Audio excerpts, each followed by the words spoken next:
इमाम अबू हनीफा, जो इस्लाम के अजीम फुकाहा में से एक थे, अपने इल्मी सफर से पहले कपड़े के ताजिर थे।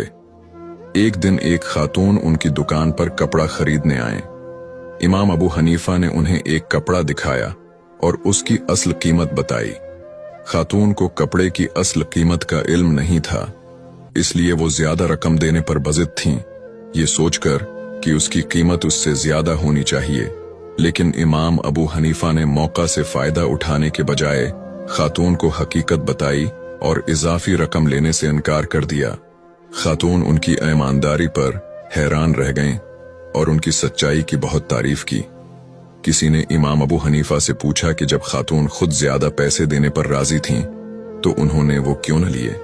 आपने फरमाया, हमारा कारोबार सिर्फ नफा कमाने के लिए नहीं बल्कि हलाल रिस्क हासिल करने और ईमानदारी के जरिए अल्लाह की रिजा पाने का जरिया है। सबक कारोबार में ईमानदारी जिंदगी में बरकत लाती है। इस्लाम में दियानतदारी और मुनसिफाना तिजारत की तालीम दी गई है। हमें हमेशा सच बोलना चाहिए, चाहे हमें ज्यादा नफा कमाने का मौका ही क्यों न मिले।